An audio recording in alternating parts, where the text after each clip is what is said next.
Hi, this is Thomas with Believe in the Run. This is Meaghan with Believe in the Run. Today we're talking about the Nike Pegasus 41. And Meg, you don't have to say all the other stuff like Air Zoom or ReactX or anything like that. I wasn't gonna anyway.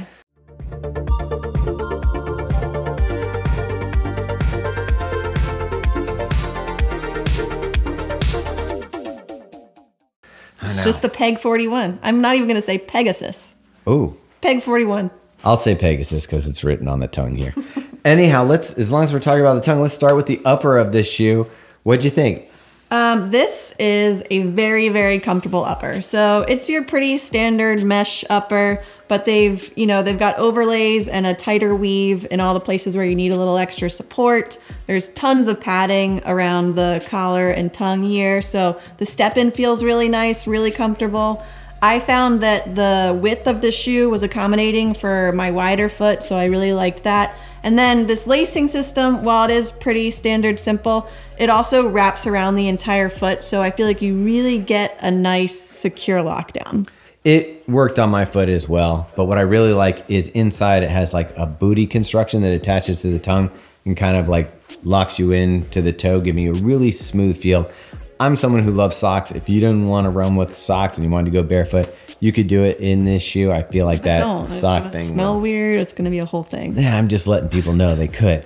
Anyway, the tongue, collar, everything was comfortable. It fit true to size, no hot spots, and it feels a little more premium than the Pegasus 40 just on the upper. So I was glad to see that. And I have to say, I was swayed a little bit. Like last time they sent me the 40 in just like a basic navy color. This one, I really like the coloring. It's like a soft peach with this.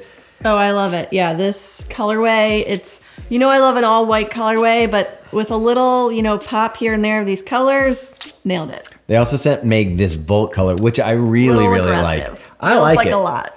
I like a monochromatic shoe. It looks good. I think this would look great with a pair of Volt socks running down the street. I'm into it. Okay.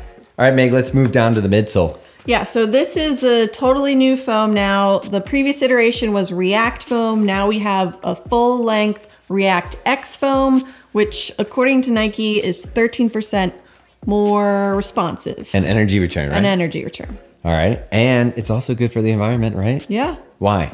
It's like 42% more recycled or something? Yeah, eco-friendly. All right. Yeah, you'll have to check out the website for that. Saving stuff. The planet. The world. What did you think of this foam? The foam is really nice. I think it's nice and bouncy. They've got air pods in here. So you've got one unit in the heel and one unit in the forefoot.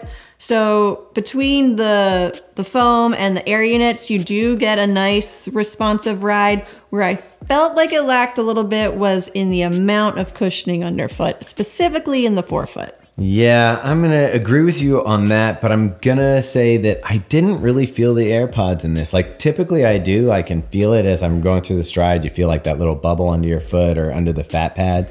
And in this one, I didn't feel it. As a matter of fact, that contributed to this feeling a little thin. When I first put this on, I thought the shoe was like, wow, this is the best Pegasus ever. The cushioning, I like that React foam. Felt light on the foot, went through my stride really well. By the time that I was done testing the shoe, I was ready to get this off my feet because I was starting to get some pain underneath the foot from not having enough under the forefoot. I may have gone soft, people. I don't know what it is. I may have gotten used to all the high stack shoes, all the, having more underneath the forefoot. And if you're someone who wants that more traditional runner and you've been like, we've gone too far to the other side, we need something that you can feel the ground and has a nice this is a flexible toe. If you're looking for that, this is the shoe. For me, I started to really not like it, especially as I got higher up in mileage. Now, Meg, you and I'm doing mid 40 mile weeks. You're doing 60 to whatever. And this is not even in marathon training. This is just like regular running. And I don't know that this would be the shoe that I'd pull out for my daily training because of the lack of cushioning in the front. Yeah, I think this shoe worked really well for those like 3 to 5 mile runs where I felt like I noticed it lacking specifically in the forefoot is anything over an hour. So if I'm doing those 8-10 mile runs, I just wanted a little bit something more underfoot. For some people, this will be plenty. Yeah. And we didn't mention it, but it's 37 millimeters in the heel, 27 in the forefoot. So it's not you can do the math there. 10 millimeter drop. It's not super thin. You still have a decent amount of cushioning underfoot here. It's just the feeling specifically in the forefoot just wasn't quite enough. And when people talk about drops, this is one that I could kind of feel the drop. Sometimes I get like drops not that important because it's really the way the shoe hits. And I think the dramatic feeling between the two is what made me accentuate the drop feeling. As a matter of fact, when my foot started hurting, I wanted to lean back and take advantage of the heel.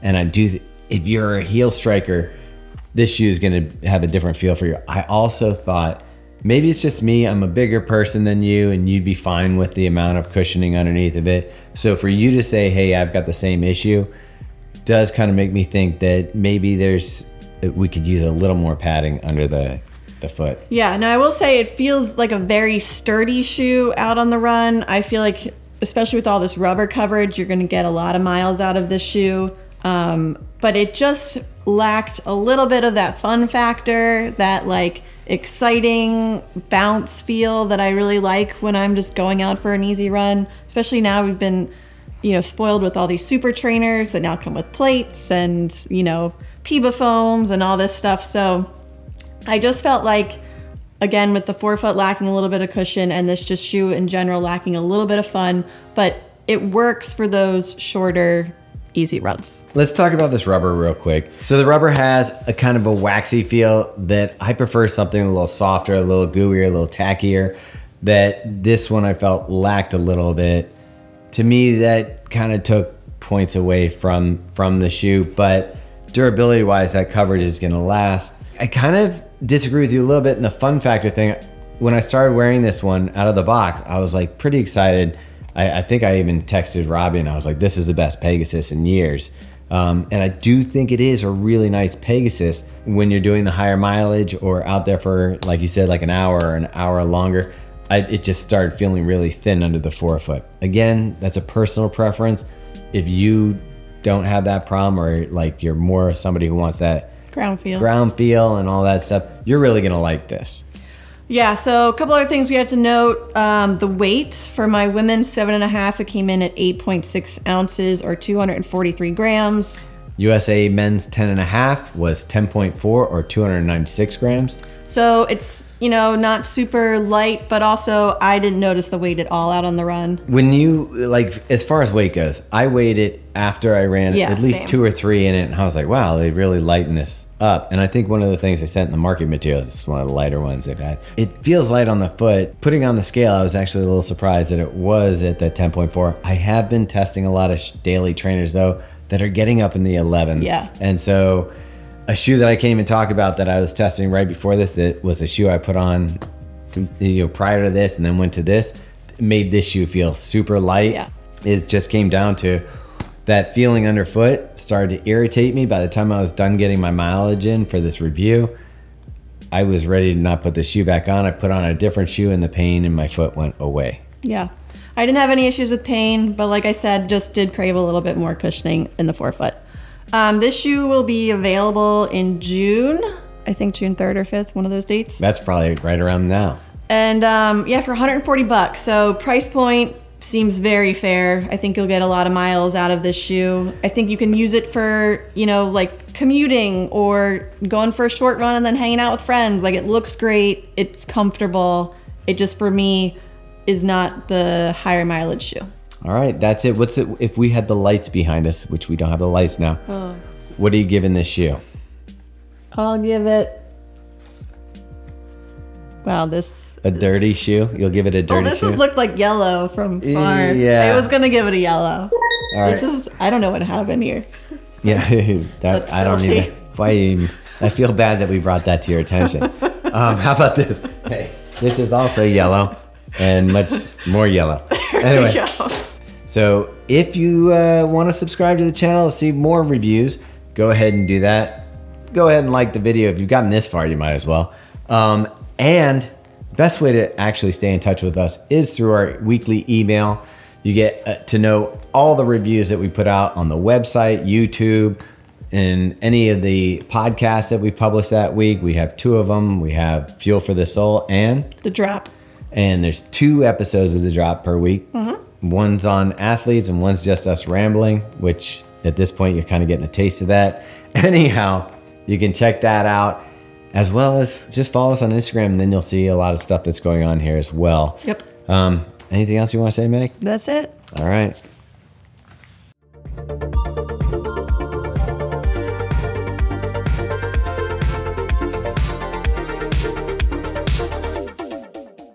Let's talk about this rubber real quick, because we have a different experience there. I think the coverage is great, and it's probably going to keep the shoe very durable.